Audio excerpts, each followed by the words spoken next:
Boa tarde a todos. Meu nome é Ana Paula. Assalamu alaikum wa rahmatullahi wa barakatuh. Para quem não sabe o que significa, que a paz, a bênção e a misericórdia de Deus estejam sobre vocês. Eu estou super feliz de a gente estar iniciando esse curso, porque esse ano a gente recebeu o autor do livro aqui na mesquita, aqui nessa sala, e ele fez um curso pra gente, de um dia, né? Foi um tipo workshop, e foi muito legal. O Marcelo, né, que é o nosso professor que vai dar aula aqui, ele traduziu todas as palestras, né? E foi muito legal, e a gente percebeu o quanto a gente precisava de conhecer mais sobre o conteúdo do livro, estudar, explorar, e eu estou muito feliz que a gente tem pessoas interessadas. أعوذ بالله السميع العليم من الشيطان الرجيم بسم الله الرحمن الرحيم الحمد لله رب العالمين الصلاة والسلام على سيد المرسلين وعلى آله وأصحابه أجمعين رب اشرح لي صدري ويسر لي أمري واحلل عقدة من لساني يفقهوا قولي رب اشرح لي صدري ويسر لي أمري واحلل عقدة من لساني يفقهوا قولي رب اشرح لي صدري ويسر لي أمري واحلل عقدة من لساني يفقهوا قولي. أما بعد. Boa tarde, pessoal. Assalamu alaikum wa rahmatullah. Eu acabei de fazer uma oração, enfim, a gente sempre começa, né? A gente vai ensinar, a gente vai dar uma palestra, qualquer coisa assim. A gente se refugia contra o Satanás, a gente fala em nome de Deus, faz um louvor a Deus e um louvor ao profeta, que a paz esteja com ele, e faz uma oração com o Alcorão pedindo para Deus abrir o meu peito, eu peço para ele abrir o meu peito e destravar minha língua, para que vocês possam entender aquilo que eu for falar. Meu nome é Marcelo Tipola, tá? Eu sou tradutor de profissão, sou um tradutor profissional do inglês e português. E assim, eu estou aqui ensinando vocês porque eu viajei durante algum tempo para fora do Brasil. Tive aula, um pouco de aula de ciências religiosas, né? Aprendi um pouco de árabe, aprendi um pouco de Alcorão, um pouco de jurisprudência e mediante contato com diversos professores, diversas pessoas assim, de sabedoria, eu pude adquirir um pouquinho, muito pouquinho, né, de conhecimento, mas eu tive também autorização para transmitir esse pouquinho que eu adquiri, né, de um professor meu lá no Marrocos. Né. Ele me autorizou a falar sobre aquilo que eu sei.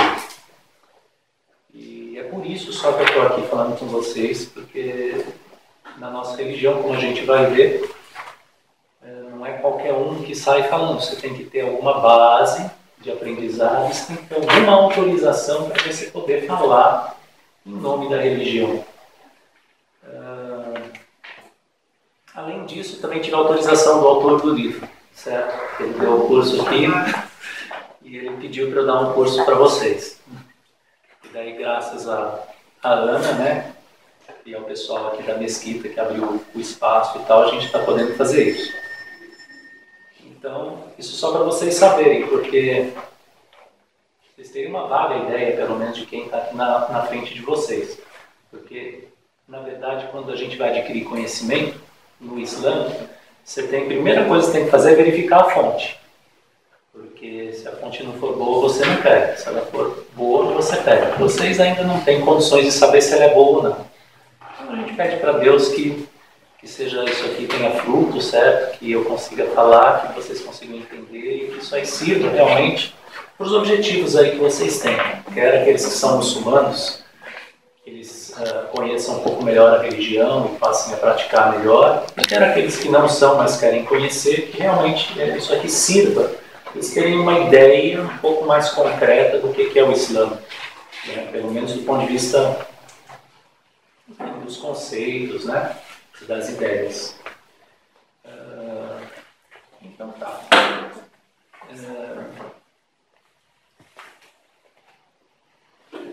Esse livro aqui, é Ser Muçulmano, ele foi escrito por uma pessoa chamada Hassan Tarsim. Ele é americano, certo? De ascendência líbia, né? A família dele é da Líbia, lá da África, né? Então, um muçulmano de nascença.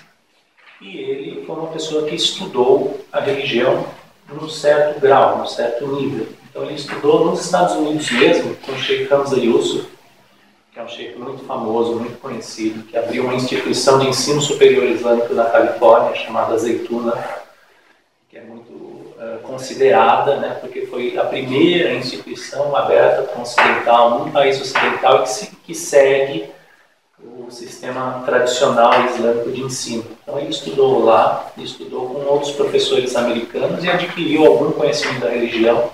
Se você chamar ele de sheikh, ele vai dizer que ele não é, né? Ele não é uma pessoa ele não é um alien, ele não é uma pessoa assim plenamente formada, né, nas ciências da religião, mas ele tem conhecimento suficiente para escrever um livro introdutório como é este aqui, né?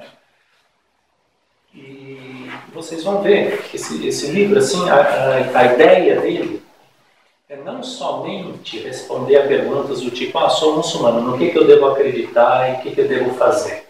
Ele responde essas perguntas, tá? Ou seja, a gente vai ter aqui um capítulo sobre crença, né? A gente vai falar sobre os pontos da fé islâmica, os artigos de fé, vamos dizer assim, e um capítulo também sobre prática. A gente vai fazer oração, falar sobre oração, como é que se faz a oração, como é que se paga o zakat, que é o imposto, vamos dizer, obrigatório, né, que quem tem uma certa quantidade de dinheiro tem que pagar, e outros ritos da religião também vamos detalhar, certo, como é que eles são cumpridos. Obrigado. Mas mais ainda do que isso, o que a gente quer, e o livro foi escrito com esse objetivo, é transmitir um pouco, vamos dizer, do espírito do Islã. O que é, como pensa um muçulmano, né? Como é que é o jeito de ser do muçulmano, né? Qual é, vamos dizer, a cosmovisão do muçulmano, qual é a atitude básica do muçulmano perante a vida, certo? Graças a Deus, ele conseguiu isso nesse livro, né? Testemunhos de leitores, né? Aí, tanto dos Estados Unidos quanto dos outros países nos quais o livro foi traduzido e lançado, mostram que sim, que ele conseguiu passar um pouco disso. Então, o objetivo do nosso curso aqui, ao longo dessas aulas, obrigado, Sérgio, que a gente vai fazer, é não só transmitir para vocês informações, certo? Conhecimentos objetivos, né, sobre a religião islâmica, mas também transmitir duas outras coisas que são tão importantes quanto, ou talvez mais importantes. Uma delas é esse senso islâmico que eu falei, quer dizer, qual é a atitude básica do muçulmano perante a vida. Te espera ao longo do curso isso vá, de alguma maneira, se evidenciando. Outra coisa que a gente espera transmitir em alguma medida, uma medida mínima, é um conceito chamado adab. Adab significa cortesia. Só que interpretativamente a gente pode traduzir isso como comportamento adequado. Então, esse é um conceito importantíssimo na nossa religião, né? Há quem diga que a religião inteira é adab, certo? Adab, cortesia ou comportamento adequado. Por quê? Porque a religião ela pode ser encarada como uma série de maneiras de se comportar diante de determinadas pessoas e situações, certo? Então, por exemplo, a gente fala que você tem que ter um determinado adab para com Deus, uma maneira correta de se dirigir a Deus, uma maneira correta de pensar sobre Deus, porque adab não é somente um comportamento exterior. Ele incorpora atitudes interiores que você deve ter. Tem que ter um certo adab para com Deus, que não é o mesmo que você vai ter com um professor, que não é o mesmo que você vai ter com um aluno. Você pode ter um determinado adab com o Alcorão. Existe um jeito certo de você tratar o Alcorão, de você pensar sobre o Alcorão, de você usar o Alcorão. E assim vai. Então também ao longo, né, do curso a gente espera ir evidenciando um pouco disso aí. Principalmente quando a gente for falar aí sobre vida cotidiana, sobre relações entre homens e mulheres, né, entre gerações, né? Isso aí também é um conceito importantíssimo que já desde cara, né, já digo para vocês, porque a nossa religião inteirinha ela é árabe.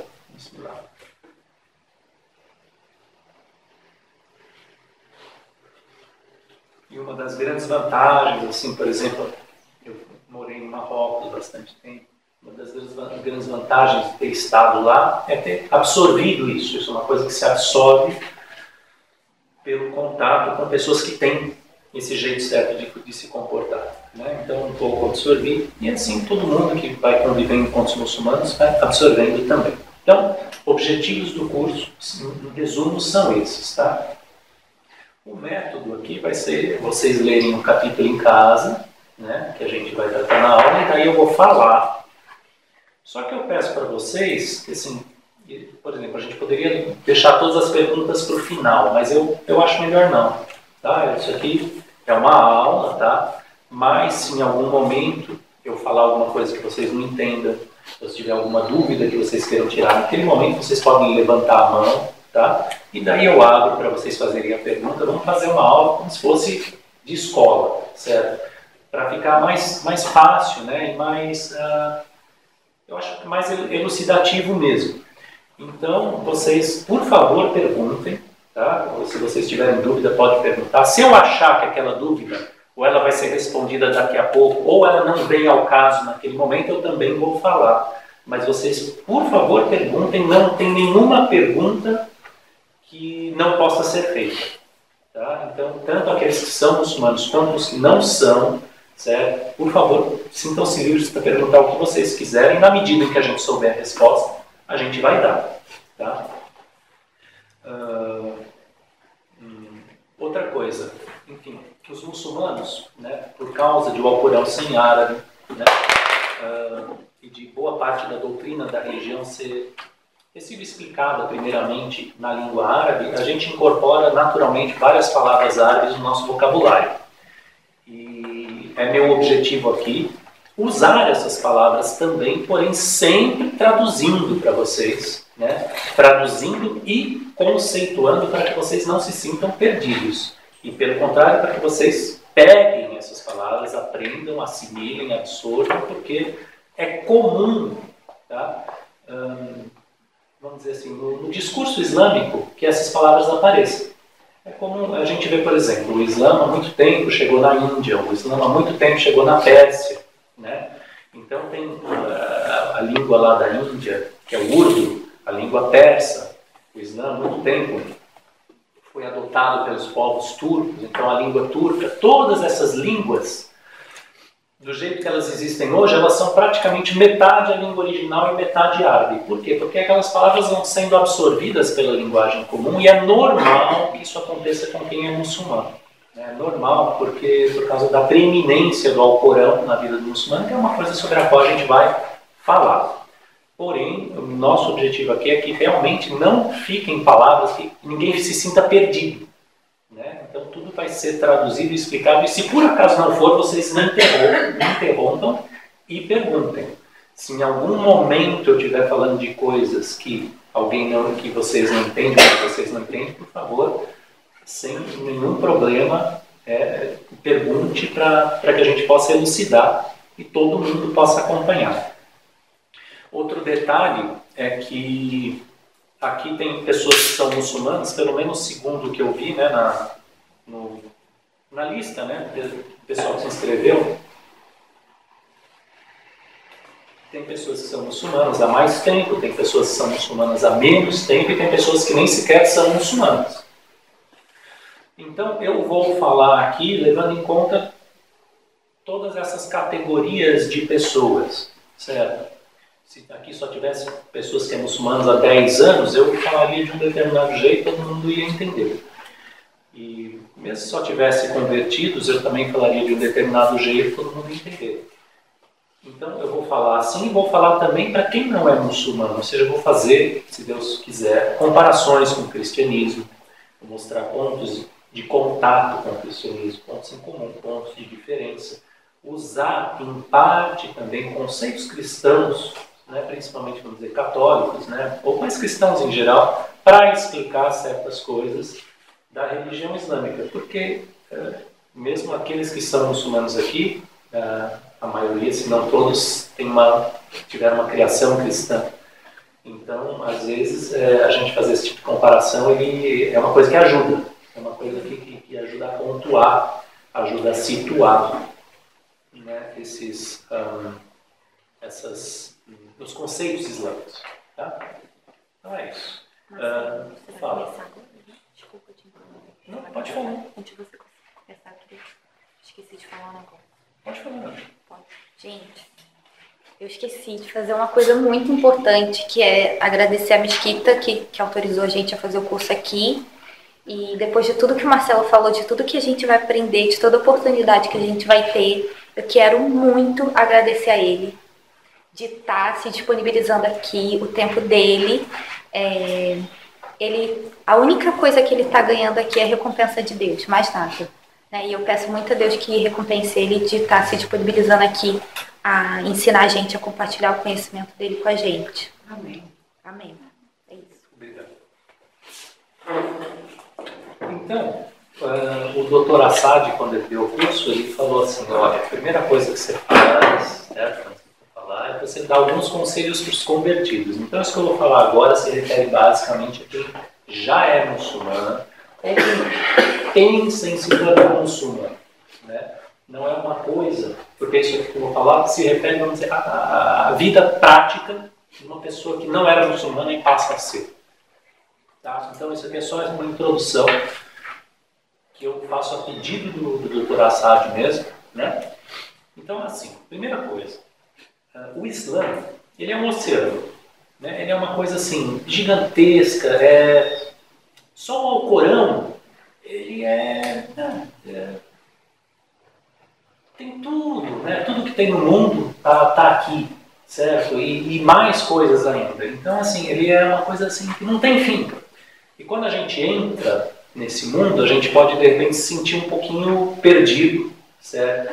A gente pode, de repente, se sentir um pouquinho, vamos dizer, assoberbado, sobrecarregado, assustado perante o tamanho da tarefa que a gente tem pela frente, que é, assim, de desbravar esse imenso território, certo? E realmente é uma coisa muito grande, né? Mas é possível entrar. A gente tem que, então, daí, diante dessa situação, tem que ter uma atitude de equilíbrio, ou seja, nem a gente deve tentar aprender tudo de uma vez, né? E nem deve ficar assim, vamos dizer, desanimado, certo? E diante da perspectiva de tudo aquilo que a gente vai ter que aprender. A gente tem que equilibrar, né, vamos dizer, uma vontade de aprender com uma certa contenção de pegando as coisas gradualmente, certo? E assimilando elas de pouco em pouco e introduzindo elas na nossa vida, certo? Porque eu garanto para vocês que o tempo passa e a gente aprende, certo? É que precisa se dedicar, precisa buscar. Se você ficar sentado na sua casa, não vai acontecer de o conhecimento islâmico cair no seu colo. Então, por exemplo, vocês vieram aqui, isso é um ato de busca. E assim como esse ato, tem muitos outros atos que vocês podem fazer na internet ou fora dela, de preferência fora. A internet é boa, mas assim, a coisa sólida é quando você tem pessoas realmente para ensinar. Então, assim, não se assustem diante do tamanho da tarefa que vocês têm diante de vocês, porém também não deixem de buscar. Certo? Quer dizer, façam as duas coisas. Vocês queiram buscar o conhecimento e numa medida que vocês consigam assimilar. Certo? Isso é muito importante. O profeta, sallallahu alaihi wasallam, toda vez que eu falar o nome do profeta, ou que eu mencionar, eu vou falar sallallahu alaihi wasallam, quer dizer, que as bênçãos e a paz de Deus estejam com ele. Ou eu vou falar que a paz esteja com ele. Porque isso aí é um dos adabs que os muçulmanos têm com o profeta Muhammad sallallahu alaihi wasallam. Toda vez que a gente fala nele, a gente fala essas palavras. É uma maneira de agradecer a ele pelo que ele nos trouxe. Aqui a gente vai falar depois, quando falar falarmos sobre os profetas, a gente vai falar sobre o que é um profeta. Galera, o grau desse tipo de ser humano, quais são as características dele, vocês vão ver que é uma coisa muito grande, muito imensa. E ele trouxe, foi por meio dele que tudo aqui chegou para nós. Esse mar de conhecimento inteirinho veio por meio dele. Então a gente fala o nome dele, a gente fala que a paz esteja com ele, ou que Deus o abençoe. Tá? Fala. Esse Adam de a paz esteja com ele é somente para esse profeta ou para todos os profetas? É para todos os profetas. Né? Que é enfatizado que se passa sobre o profeta Muhammad. Quando a gente fala o nome dele, a gente fala Sallallahu Alaihi Wasallam.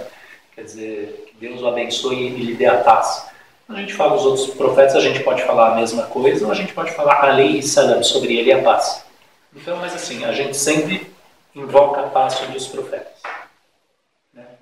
Porque, assim, além de ter essa questão da gratidão, né, nossa, pelo que eles trouxeram para nós, tem a questão de que, se a gente invoca a paz sobre eles, eles, tendo a nobreza que têm, e sendo pessoas generosas como são, eles também estão invocando a paz sobre nós.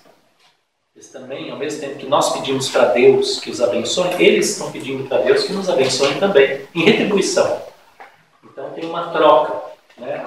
No Islã a gente não faz que nem no catolicismo, que a gente pede diretamente, vamos dizer, para um santo ou para um profeta que interceda por nós, porém está subentendido que na medida em que eu rezo por ele, ele está rezando por mim. Ou seja, ele está intercedendo a Deus por mim. Tá? Então, mas por que eu estou dizendo isso? Enfim, eu estava falando do profeta Muhammad, sallallahu alaihi wasallam, né? Ele falou o seguinte: a melhor obra é aquela que é contínua, embora seja pequena. Melhor obra, né? Ou seja, melhor ato, tipo de ato que o ser humano fazer, é aquele que ele faz sempre, mesmo que seja pequenininho. Então é melhor eu estudar um pouquinho todo dia do que assim, uma vez por mês eu passo 24 horas, eu faço lá 2 dias sem dormir estudando. Exemplo, tá? Isso é uma maneira da gente aplicar um dito do profeta, que a paz esteja com ele, a questão de estudar religião e aprender o Islã. Tá? Outra coisa, o Islã, uma vez que você entra, você vai começar a adquirir certas obrigações.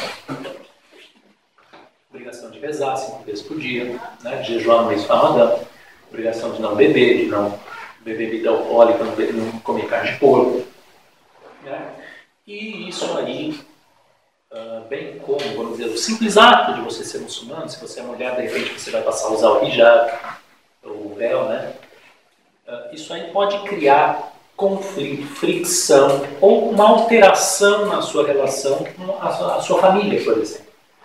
Qual é a instrução? A instrução, olha, não briguem com a família, não entrem em conflito, diminuam o conflito, certo? A boa relação com a família é um mandamento do Islã. Silatul Rahim, você guardar e manter as relações de parentesco. Isso aí assim, é uma coisa importantíssima. O profeta, que a paz esteja com ele, falou também, né?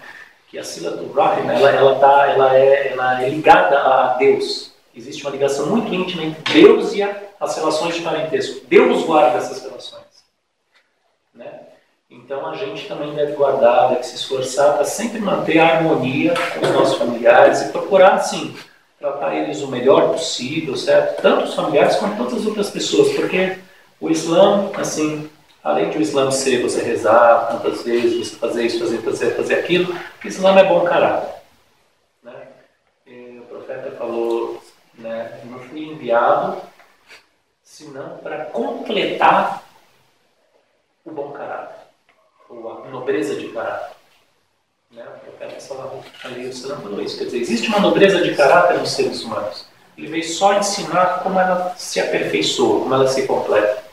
Então, isso não é bom caráter. Você virou muçulmano, você se converteu, é teu dever mostrar, tratar todas as pessoas com o melhor caráter possível, se inspirando no exemplo do profeta sallallahu alaihi wasallam. Sempre. Né? Então, por exemplo,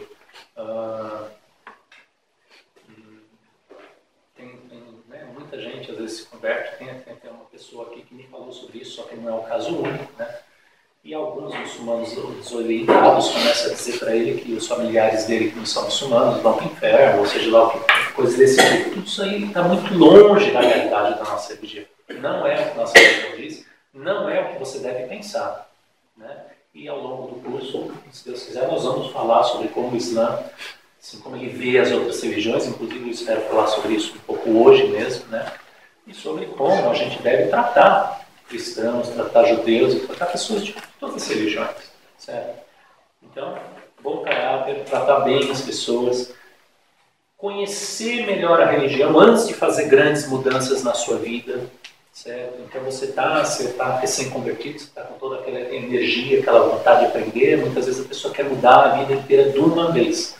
Pode ser que dê certo, mas no geral não.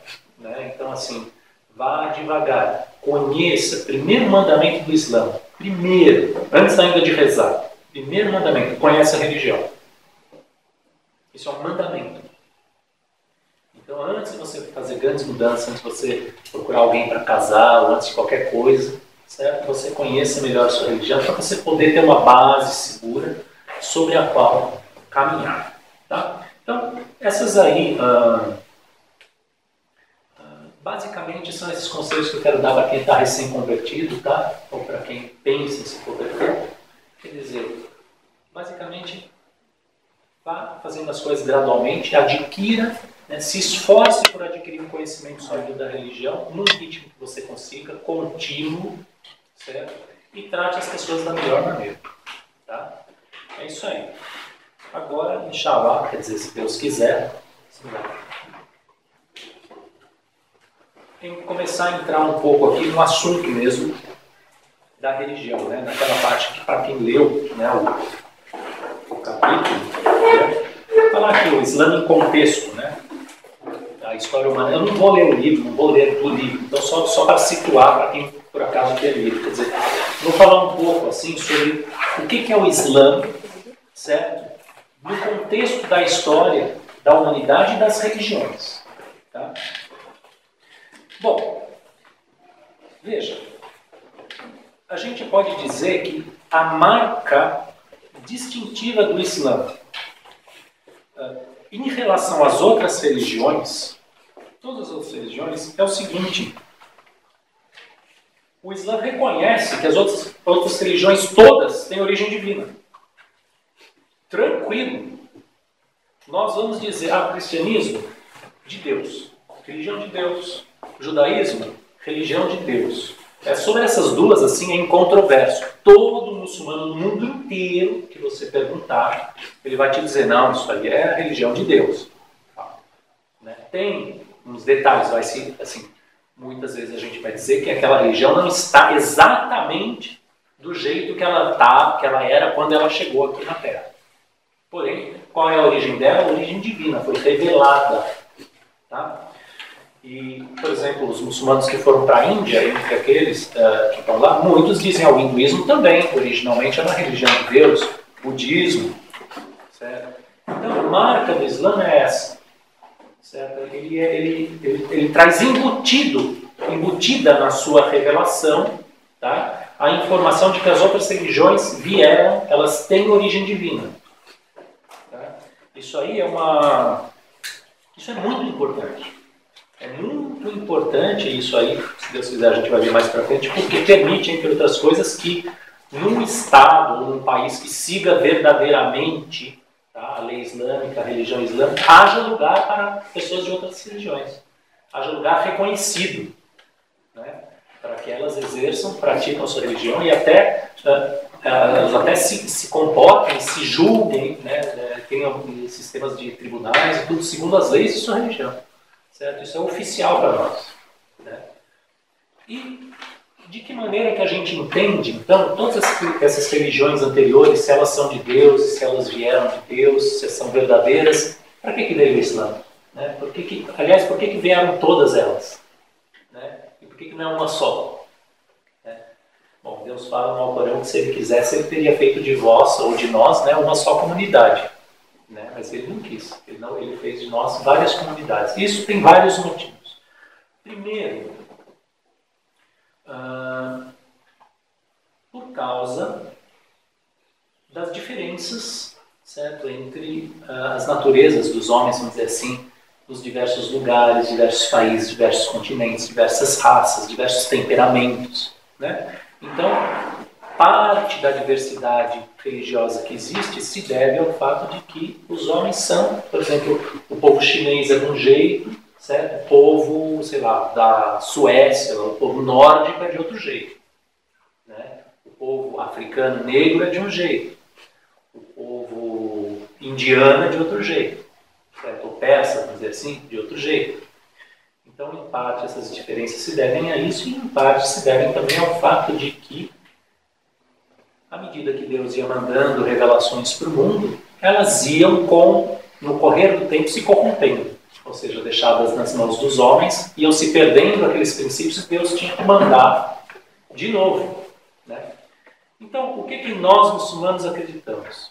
Certo? Que só existe uma religião. De Adão até hoje, só existe uma religião, que é o Islã. Certo? O que significa isso? Significa que Adão, na nossa doutrina, foi o primeiro profeta, né? Então, Deus já revelou para ele uma religião, que é o Islã. Seguir lá a vontade de Deus, submeter à vontade de Deus, certo? Já era a religião de Adão, né? Depois vieram outros profetas. Sete, que é o filho de Adão, ele era um profeta. Enoque era um profeta. Noé foi um profeta. Abraão foi um profeta, né? Moisés foi um profeta. Davi, Salomão, enfim, todos aqueles profetas que são reconhecidos como tais na linhagem judaica e cristã. E ainda outros, né, de outras linhagens. Todos esses foram profetas que Deus foi mandando no decorrer do tempo para ir, vamos dizer, renovando ou reatualizando aquela religião que ele já havia mandado com Adão. Certo? Então, por exemplo, uma coisa lá que o meu professor me falou, olha, a religião é uma só. A shara'i kathira, as leis religiosas são muitas. Religião, ou seja, aquilo que diz respeito à relação do homem em seu coração com Deus, ela é igualzinha e sempre a mesma desde Adão até hoje. O que mudou de lá para cá, nas diversas revelações, foram as leis que Deus revelou, né? Então, as leis que Deus revelou para Moisés, por exemplo, que a gente conhece, né, pelo menos parte delas estão na Bíblia, são diferentes das que ele revelou para Muhammad, paz seja com ele, e esteja com todos os profetas, certo? Por quê? Porque cada uma foi revelada para um povo numa época, né? E as leis, por exemplo, já para Adão tinha certas leis, os sábios mencionam, né? Só uma coisa assim para vocês, é até uma curiosidade, né?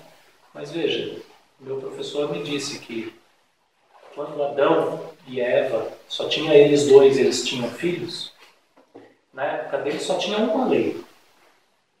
Isso, que era o seguinte, cada vez que Eva dava à luz, ela dava à luz gêmeos, um menino e uma menina. Aqui a gente guardou os nomes dos meninos, mas ela dava à luz meninas também, como que a gente sabe, porque a humanidade continuou de lá para cá. Então, cada vez que ela dava à luz, era um menino e uma menina.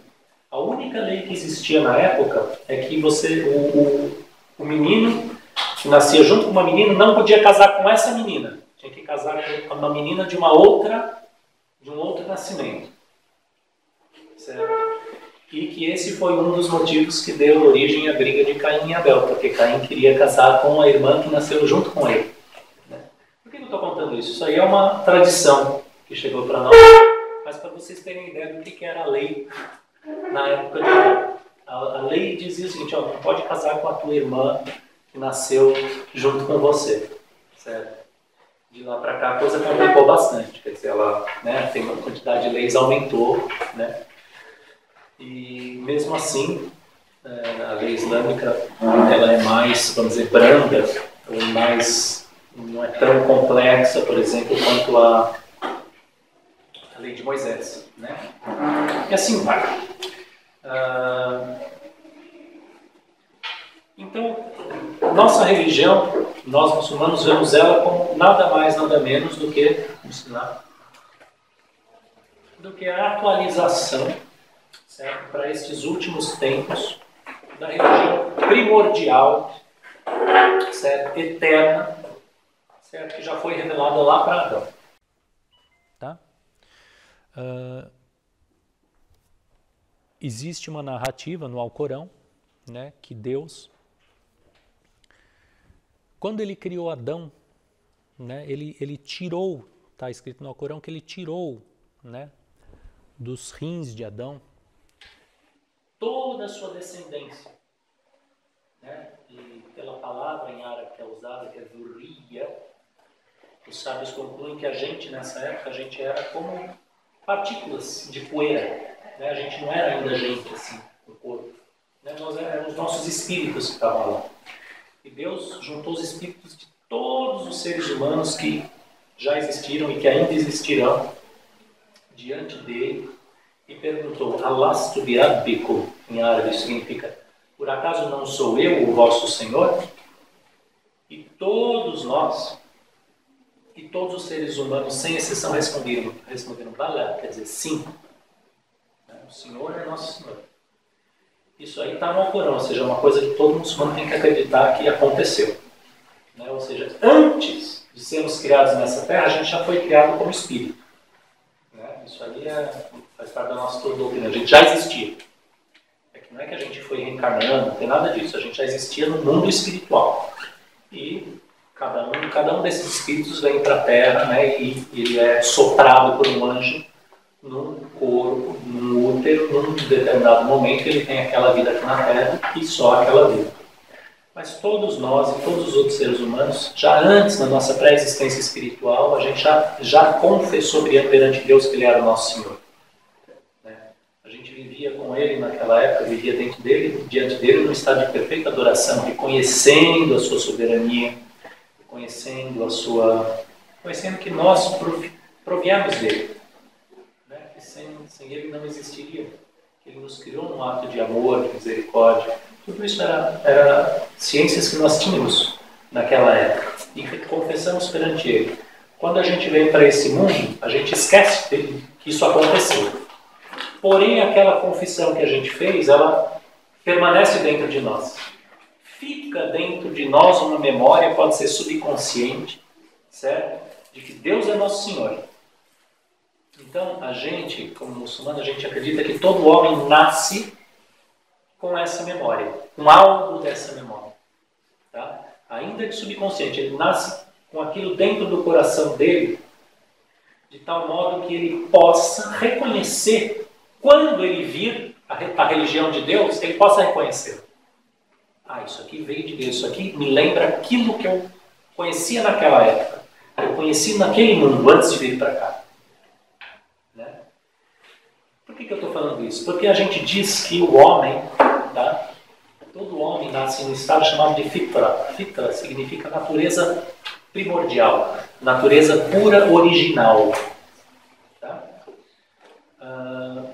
É a nossa crença que toda criança que vem a esse mundo nasce na fitra. Tá? Fitra, natureza pura original do ser humano. E a gente crê que essa natureza pura original não é assim, aquela natureza decaída, que o cara não tem chance, que ele está lascado, Deus precisa mandar o filho dele matar, para daí a gente poder ter uma chance. Não, a gente crê que essa natureza pura original ela leva em si a memória da soberania divina e ela é capaz de reconhecê-la quando a vê. E a partir daí começar a atualizar aquela memória de modo a incorporar ela na sua vida, na sua mente, no seu coração, nos seus atos. Certo? Então, para Adão, a religião era fitra. Ele nasceu nessa religião, na fitra. Né? Quando eles tiveram filhos, já começou a ter leis. Certo? E nas outras revelações que foram vindo, vieram mais leis.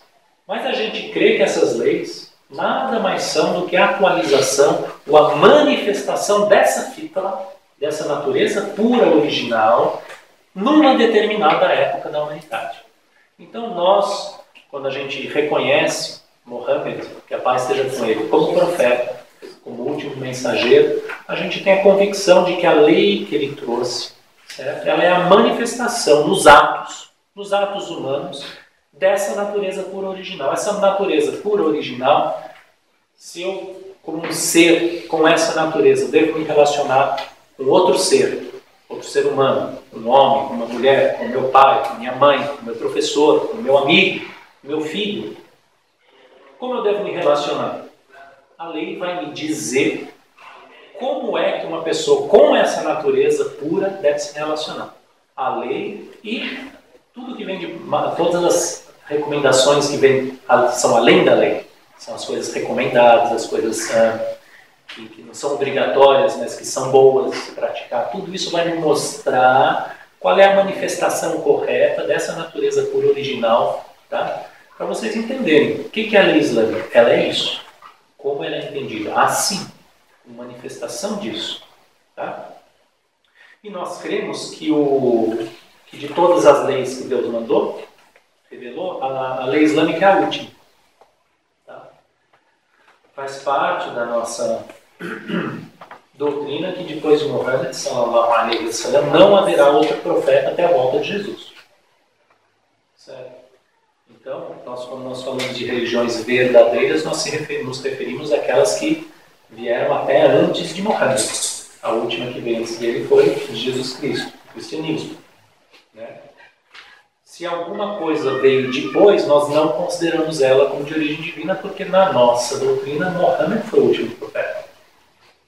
Então, a lei dele é a lei adequada para todo o período de tempo que vai entre a vinda dele e a volta de Jesus.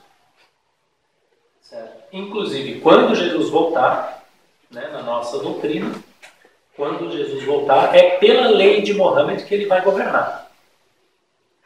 Porque se vocês foram cristãos, vocês sabem que Jesus vai voltar. Né? Muita gente confunde, né? Porque tem duas vindas de Jesus no cristianismo. Né? Tem uma que é agora, daqui a pouco, vamos dizer assim, e tem outra que é no fim dos tempos. O pessoal às vezes junta tudo aquilo e diz que é uma coisa só, mas nem no cristianismo é assim. Tem uma vinda, daí tem um reino de 1000 anos, tal, não sei o quê, e depois tem o fim do mundo. Então, Jesus vai voltar agora e não é que vai acabar o mundo, vai continuar. E ele vai governar.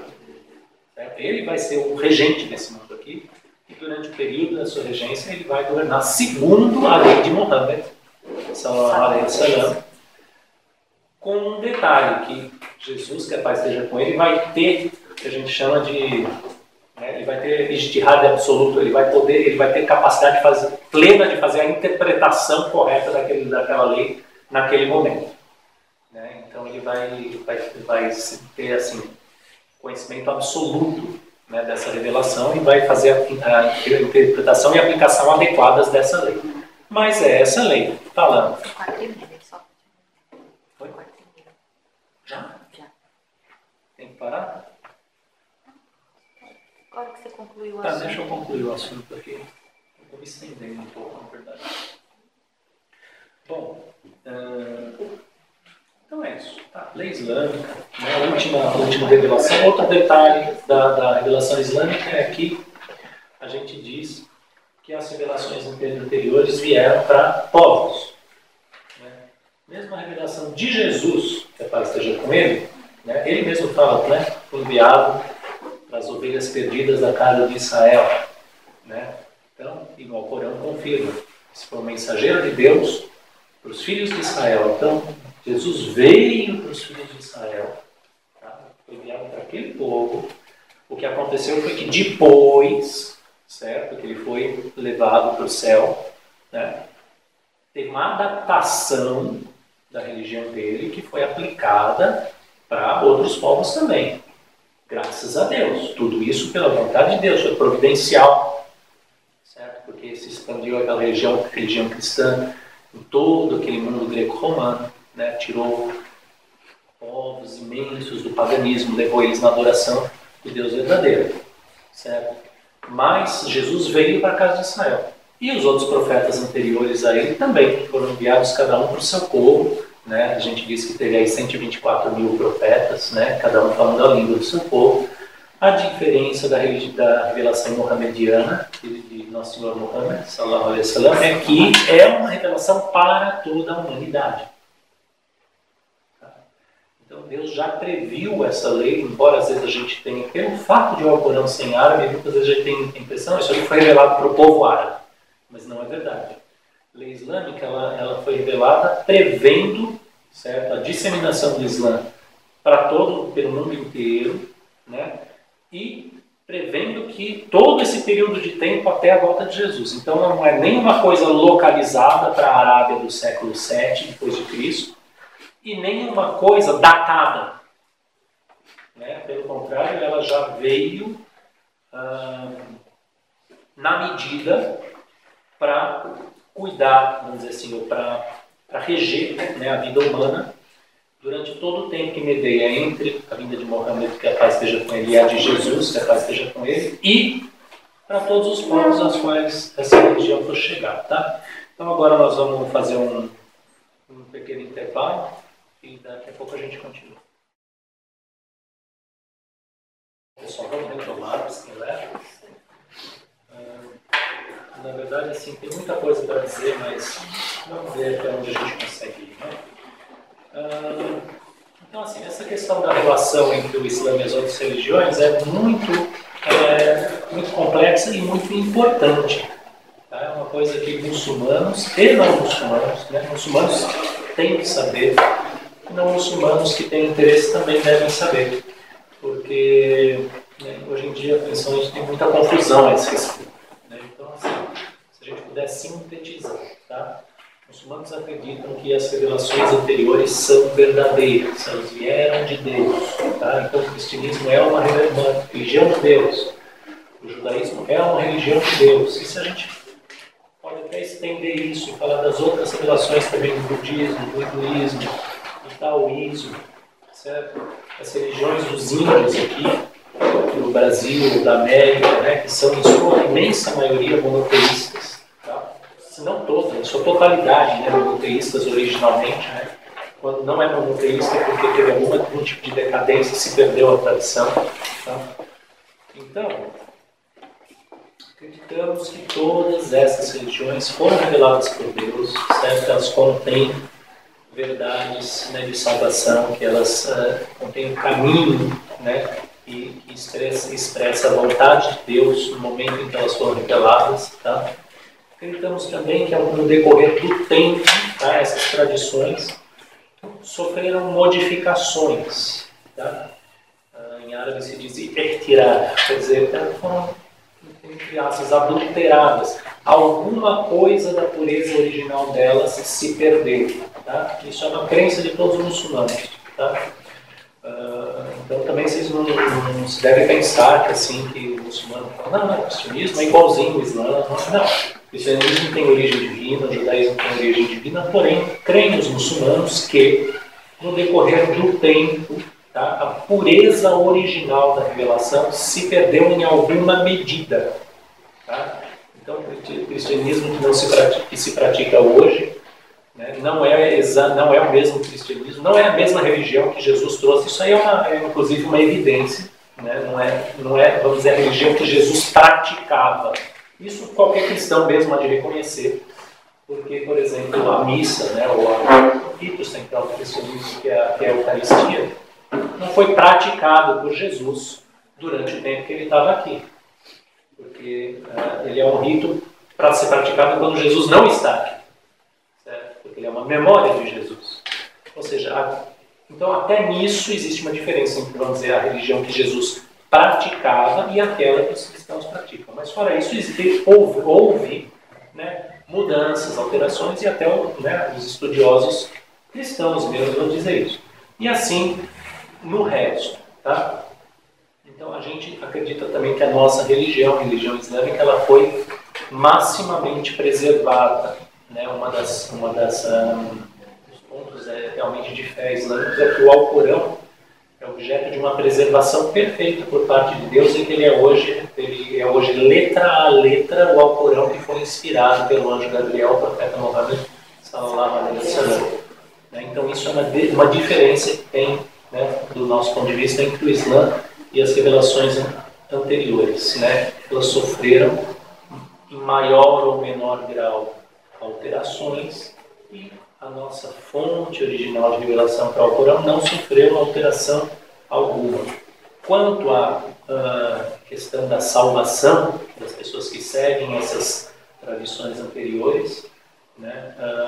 Isso aí foi muito bem expresso pelo Imam Al-Ghazali, que foi talvez o maior sábio do Islã na história, ou um dos que é mais considerados, né? Seria meio assim para os católicos, São Tomás de Aquino, por exemplo, né? Seria mais ou menos a mesma coisa. A doutrina que ele ensina é a seguinte: veja, todos aqueles, né, que ouviram a mensagem do profeta Muhammad, sallallahu alaihi wasallam, na sua integralidade, ou seja, a mensagem completa, né, e não adulterada, certo? E a compreenderam, receberam a mensagem completa e a compreenderam, para essas pessoas seguir o Islã é obrigatório. Aquelas pessoas, porém, que só ouviram falar do Islã, ou que não ouviram a mensagem completa, certo? Ou que ouviram uma mensagem distorcida, certo? Ou que ouviram a mensagem completa, porém não a compreenderam, essas pessoas não são obrigadas a seguir o Islã, ou seja, elas podem se salvar seguindo os caminhos que elas já seguem, seja o cristianismo, seja o judaísmo, seja qualquer outro caminho que elas já sigam. Então a nossa doutrina, quanto a isso, admite de maneira plena a possibilidade de salvação por outras religiões, por assim dizer, né? Embora diga também de maneira clara que aquele que ouviu a mensagem de Muhammad sallallahu alaihi wasallam integral e a compreendeu, ele está obrigado a seguir a lei de Muhammad sallallahu alaihi wasallam. Tá? Então isso é o que diz a doutrina islâmica sobre as religiões anteriores. Tá? E já quanto à questão de doutrina social, ou seja, quando você tem um Estado, né, de base islâmica, e como são tratadas as pessoas de outras religiões, isso aí é outra questão, é bastante complexa, certo? Mas, de maneira geral, quando a lei islâmica realmente é aplicada, como foi, por exemplo, no Império Otomano, o que acontece é que as religiões que são reconhecidas como povos do livro, ou seja, revelações verdadeiras, elas têm um status especial, certo? As pessoas daquelas religiões, elas têm total liberdade de culto, né? E em geral, elas podem, inclusive, se julgar segundo a lei da sua religião. Então, por exemplo, no Império Otomano, os judeus, por exemplo, eles se julgavam pela lei judaica. Tinha lá o juiz judeu que julgava os judeus pela lei judaica. Os cristãos eram julgados lá pela lei cristã, pelo bispo, da comunidade deles. Se por acaso tinha alguma controvérsia que envolvesse pessoas de duas religiões diferentes, daí sim entrava em ação a lei islâmica, que era também usada para julgar os casos entre muçulmanos. Então tinha liberdade de culto, liberdade de julgamento, certo? E tem uma questão que é chamada jizya, isso aí só para pontuar assim, de maneira muito rápida, quer dizer, as pessoas de outras religiões, elas tinham que pagar um imposto especial para o Estado, certo? Em troca de serem protegidas. Elas não precisavam lutar no exército. Quem lutava por elas eram os muçulmanos. Quem as protegia era o exército muçulmano. Tá? Se elas quisessem lutar, não precisavam pagar o imposto. E assim ia. Tá? Mas isso de maneira muito geral. Então, nossa religião admite sim, certo, a veracidade das outras religiões e as admite também como caminho de salvação em certas condições. Tá? Então agora vamos falar um pouquinho assim sobre o Islã em si, né? Sobre o que é o Islã, certo? Então eu queria pedir, Ana, você leria o Hadith de Jibril? Sim. Pessoal, aqui na página 7 do livro, tá? Tem um Hadith. O que é Hadith? Hadith é um dito, né, do profeta Muhammad sallallahu alaihi wasallam, que foi transmitido pelos seus companheiros e transmitido daí por aqueles que o receberam até os dias de hoje.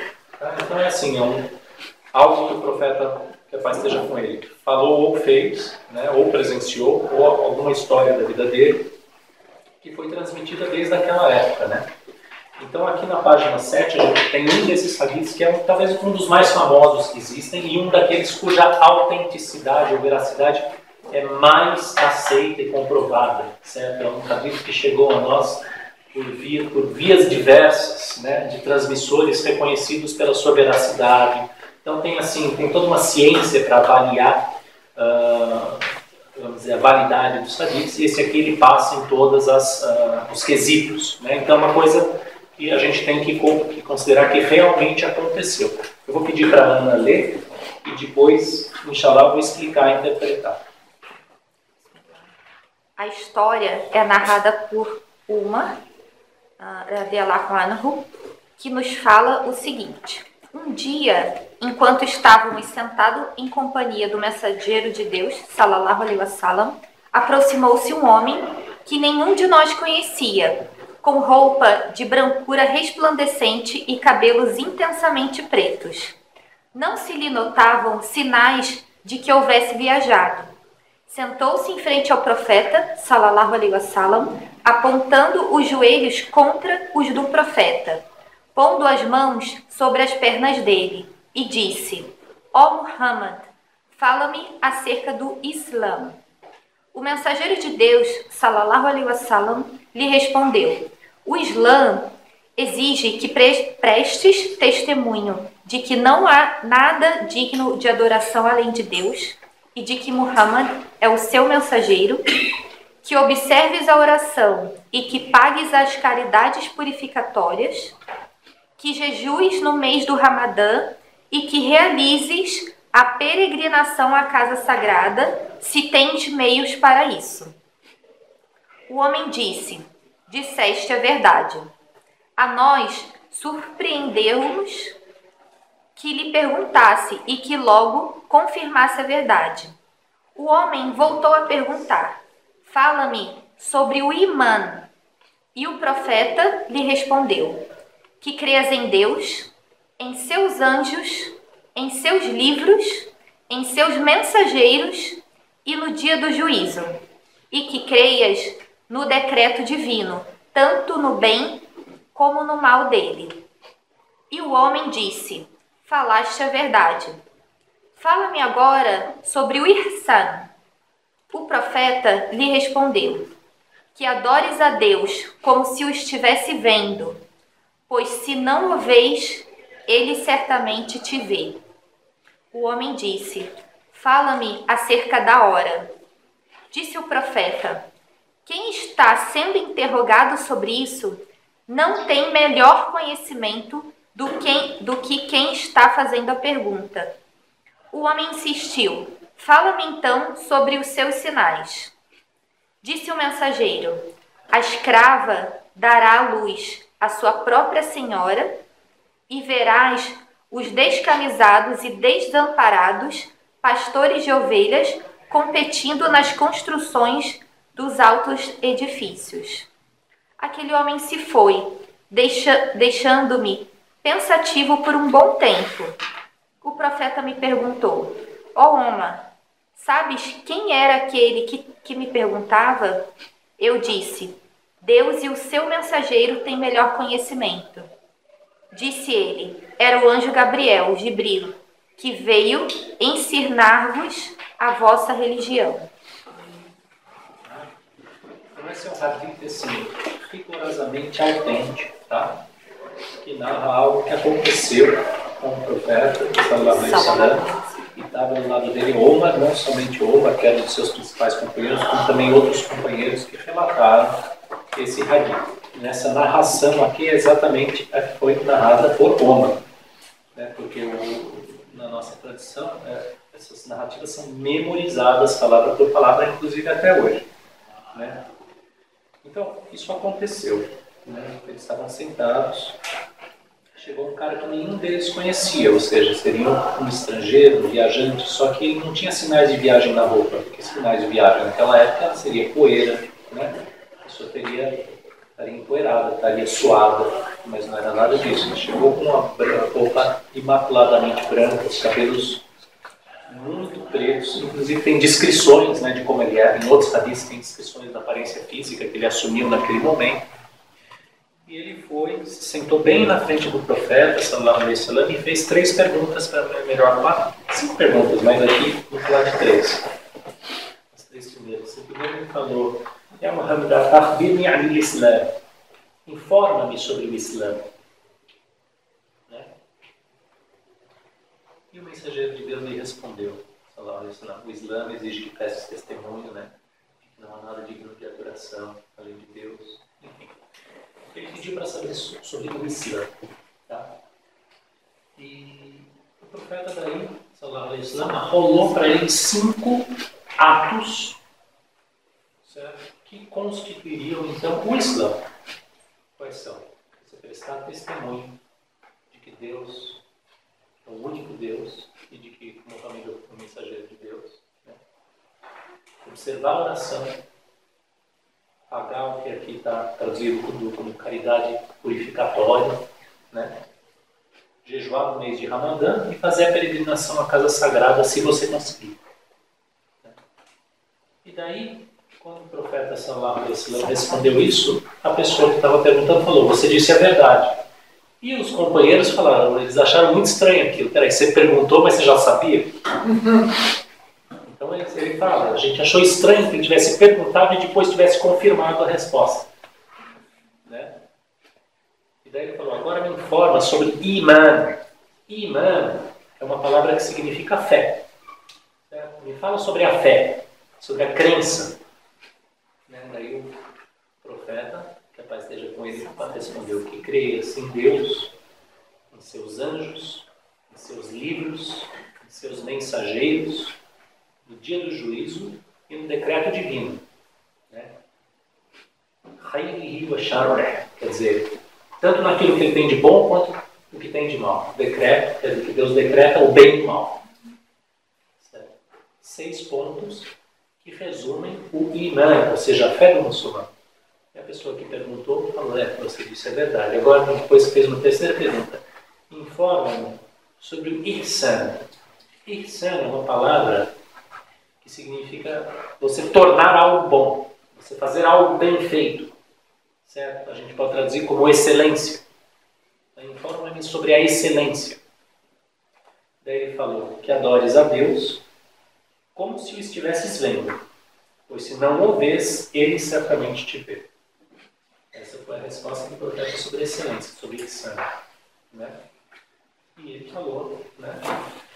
Enfim, depois ele perguntou sobre a hora, ou seja, sobre o fim do mundo e sobre os sinais da hora. Tá? Porém, nós vamos nos concentrar nessas primeiras 3 perguntas. Islã, Iman, Ihsan. Tá? Islã é uma palavra árabe que significa submissão. Eles explicam, né, como rendição. Se eles forem dizer o que significa, né, eles falam al-Islam ou al-Istislam, quer dizer, rendição, você se render, você se entregar, você capitular. Certo? Islã, então, é o nome da nossa religião e é o nome que é dado a ela no Alcorão, né? Que é a gente se render para Deus, se entregar a Deus, se sujeitar a Deus, aceitar o domínio de Deus, aceitar a vontade de Deus para nós, aceitar a mensagem dele. Né? Esse é o sentido geral de Islã. Porém, nesse hadith, né, o Islã tem um sentido mais restrito. O que é o Islã? Certo? Não é você aceitar a vontade de Deus de maneira geral. Não, o Islã é você prestar testemunho, fazer oração, pagar o zakat, caridade, né, o imposto, jejuar no mês de Ramadã e fazer a peregrinação à casa sagrada. São 5 atos. Esses 5 atos são chamados pilares do Islã. A gente chama eles de pilares, os 5 pilares do Islã. Então, assim, os 5 mandamentos assim, fundamentais da nossa religião são esses aí. Coisas que o muçulmano é obrigado a fazer. Tá? Primeira de todas, ele prestar testemunho com a língua da crença que está no seu coração de que La ilaha illallah, não há divindade, não há nada digno de adoração exceto Allah. Quem que é Allah? Allah é Deus. Vamos falar, inshallah, sobre isso na próxima aula, não. E que Muhammad Rasulullah, Muhammad é o mensageiro de Deus. Primeiro, obrigação do muçulmano é falar isso. Inclusive é falando isso que ele se torna muçulmano. Você que não é muçulmano, e você quer ser muçulmano, o que você faz? Você se batiza? Não. Você acredita nisso e você fala isso diante de uma testemunha ou duas testemunhas muçulmanas. Aí pronto, você é muçulmano. Tá? Então isso é uma obrigação do muçulmano. Que ele cumpre pelo menos uma vez. Que é quando ele se torna muçulmano, mas que na prática, cada vez que ele rezar, ele vai falar isso de novo e vai falar isso de novo 1000 outras vezes na vida e no cotidiano dele. Segunda, oração. Né? Você rezar 5 vezes por dia. Né? Não é só rezar. Tem um número de orações que devem ser feitas num determinado horário. Certo? Então isso aí é obrigatório também para o muçulmano. Né? Só lá. Terceiro, zakat. Ou seja, a pessoa que, tudo isso vai ser explicado depois, a pessoa que durante um ano ela manteve guardada uma quantidade X de dinheiro, que é uma quantidade marcada, né? Que esse dinheiro ficou guardado lá, ela não usou durante um ano lunar inteirinho. Ao final desse ano ela tem que pegar 40 avos desse dinheiro e dar para 8 categorias de pessoas lá. Ela pode dar para quem ela quiser dessas 8. Isso aí chama caridade obrigatória, chama zakat. Significa purificação, essa palavra. Né? Purificar os bens da pessoa e purificar a própria pessoa. Quarto pilar, quarta obrigação, Ramadã. Jejuar o mês do Ramadã.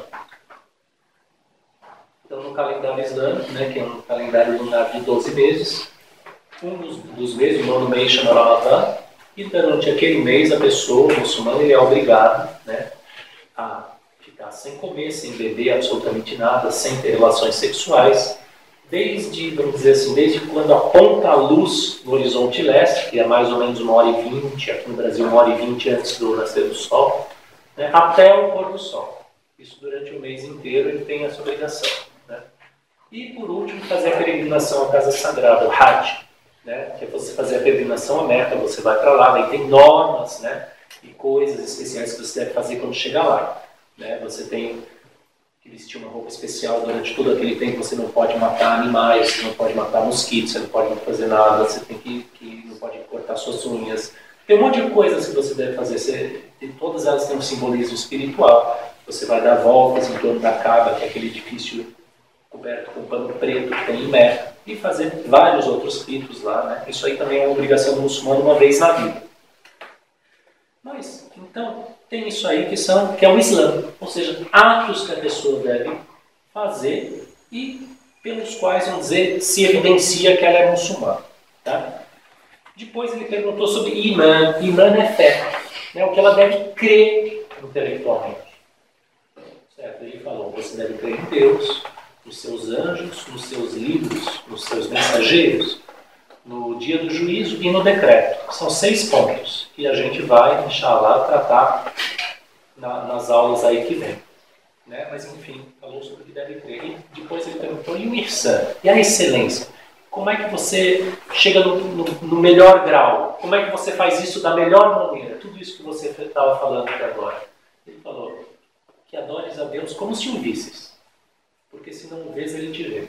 Bom, os nossos estudiosos, os nossos sábios da nossa religião, eles entenderam esse hadith, né? Porque depois pergunta ainda sobre a hora, sobre os sinais da hora, e depois o profeta fala para o companheiro dele, olha, Omar, você sabe quem que é esse aí? Ele falou, Allah wa Rasul A'lam, quer dizer, Deus e seu profeta sabem mais. Daí ele falou, esse aí era Jibril, era Gabriel que veio ensinar para vocês a religião de vocês. Então esse hadith, ele contém a nossa religião, ela está contida aí. Pela palavra do próprio profeta, sallallahu alaihi wasallam, está contido nesse hadith o que é a nossa religião, como ela é. Né? A palavra religião em árabe é din, certo? É uma palavra que tem a mesma raiz que a palavra dívida, ou seja, ela é a prática daquilo, vamos dizer assim, é algo que nós devemos a Deus, na qualidade de criaturas. Né? Então, isso aqui é o din no Islã, certo? Ele está sintetizado nessas 3 coisas, Islã, Imã e Ihsan. O nome do nosso din é Islã, o nome da nossa religião é Islã. Porém, num sentido mais específico, o Islã é o quê? Os 5 pilares. Tá?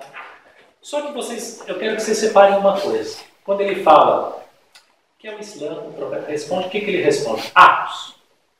Coisas que a pessoa deve fazer. Né? Depois ele pergunta sobre imã, ou seja, a fé, ele responde coisas que a pessoa deve crer. E quando pergunta sobre ihsan, ele fala sobre uma atitude que a pessoa deve ter. Então, veja só, a gente chama isso aqui de 3 dimensões da religião. Porque, assim, se você ampliar, vamos dizer, o escopo do Islã, né, ele não é só os 5 pilares. Né? O Islã, nesse sentido, no sentido desse hadith aqui, certo? Nesse sentido mais restrito, ele é tudo o que o muçulmano deve fazer. Tudo que o corpo, todos os movimentos do corpo dele. Tudo que o corpo dele deve fazer. Os atos do corpo. Então, nossa religião ela engloba um monte de atos do corpo.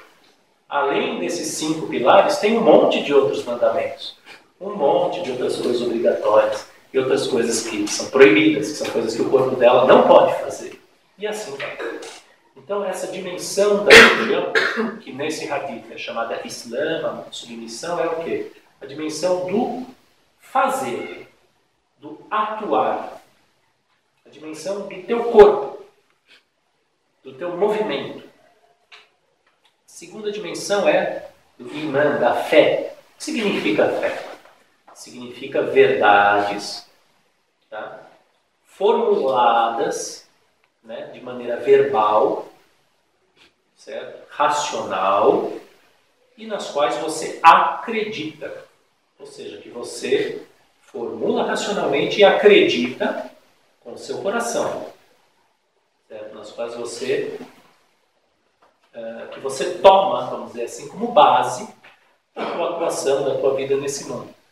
Vejam que já é uma dimensão completamente diferente da dimensão dos atos. É uma dimensão intelectual e da convicção. Uma dimensão que envolve intelecto e vontade. Razão e vontade. Certo? E a última dimensão que o anjo perguntou, o ihsan, excelência. Como é que ela traduziu? Excelência mesmo, né? Tá. Excelência. Essa dimensão que adores a Deus como se o visses.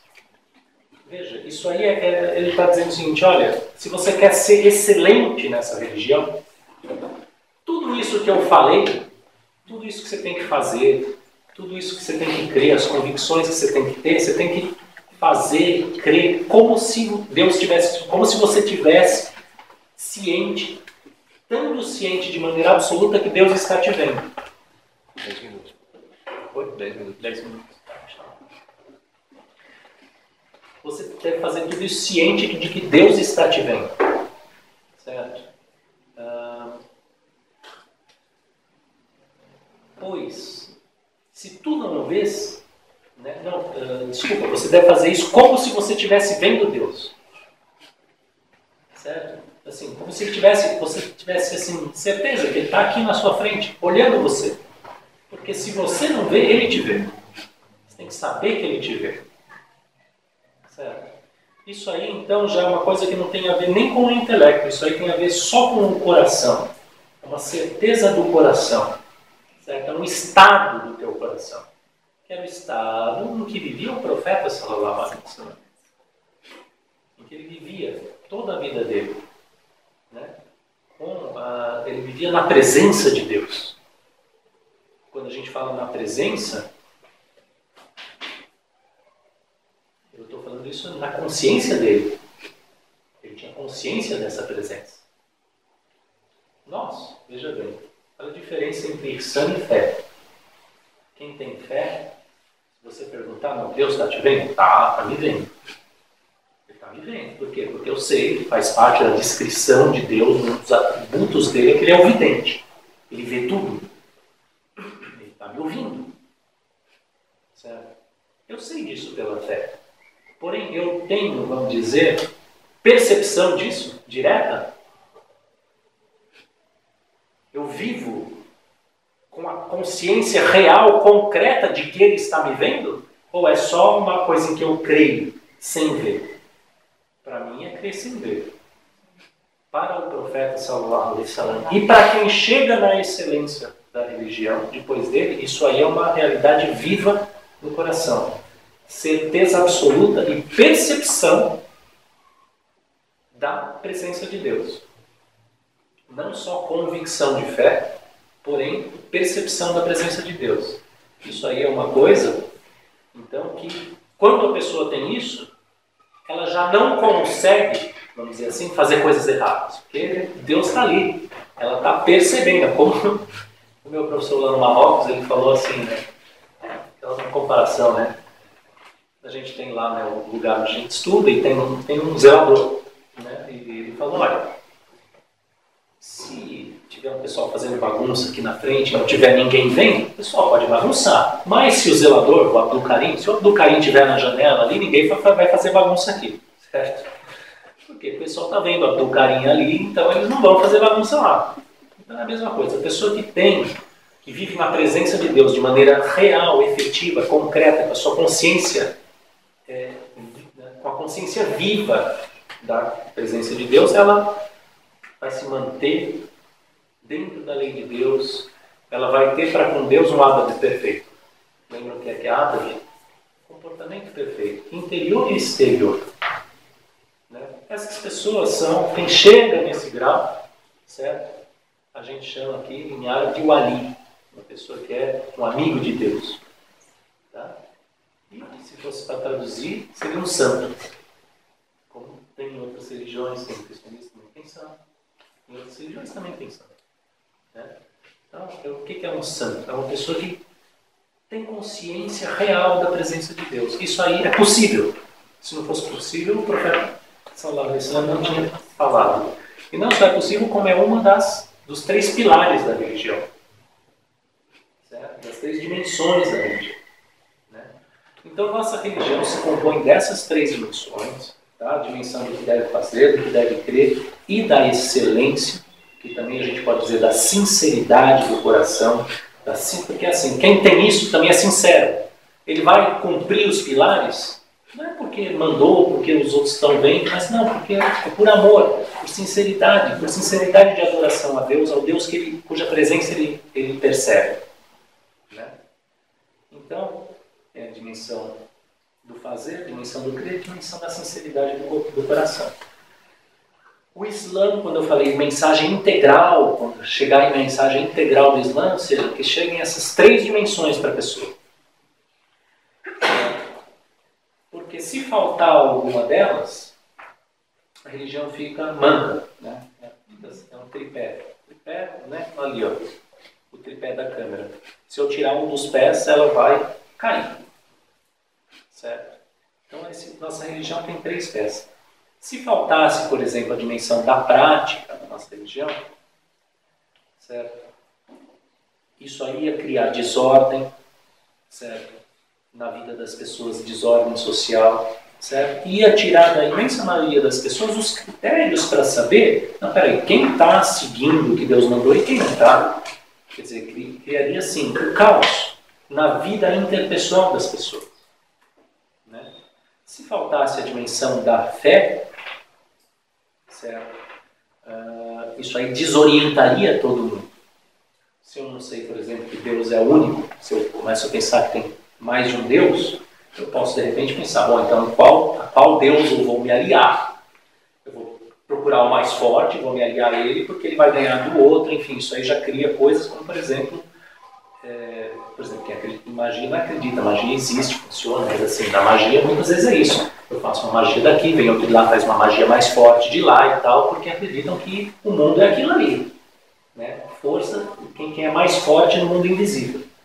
Estou só dando um exemplo de que um erro de fé pode fazer com uma pessoa. Né? E se falta a dimensão da sinceridade do coração, o que resta é o quê? A hipocrisia, né? Uma casca vazia. Né? Se não tem essa dimensão viva na religião, o que resta é só trabalho sem recompensa alguma. Porque, na verdade, a recompensa, e vamos dizer, o ponto aonde tudo isso leva é essa sinceridade de coração. Vamos dizer, o objetivo da religião é isso. Por quê? Porque isso é a excelência. Todos nós buscamos a excelência e todo mundo que faz qualquer coisa busca a excelência naquilo que faz. A excelência na religião é você ter essa sinceridade de adoração. Por quê? Porque daí tudo aquilo que você faz por Deus se torna para você um motivo de contentamento, um motivo de alegria, um motivo de paz, um motivo de certeza. Né? E se torna uma bênção, né, para você e para as outras pessoas. Certo?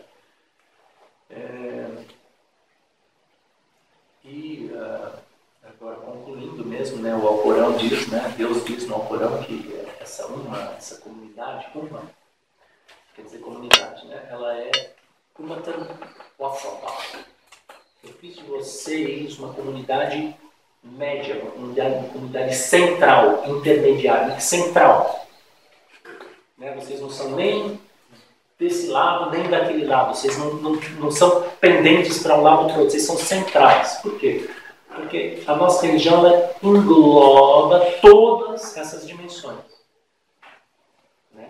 Ela não privilegia nem o interior, nem o exterior. Certo? Ela vai dizer que você precisa ter as duas coisas. E se você realmente olhar a vida de santos da nossa religião, santos que já existiram, e santos que ainda existem, você vai ver que eles vivem com o coração na presença de Deus, cumprindo exteriormente as prescrições da Sharia, humildemente, certo? Porque aquilo é para o bem de todos, bem do próximo, né? Para manter o equilíbrio da sociedade.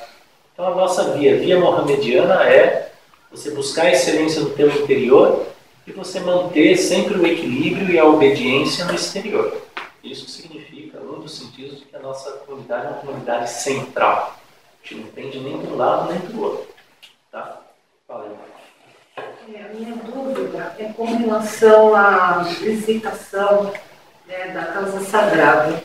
Digamos que eu não tenha essa condição de ir. Isso faz parte, claro, do Islã.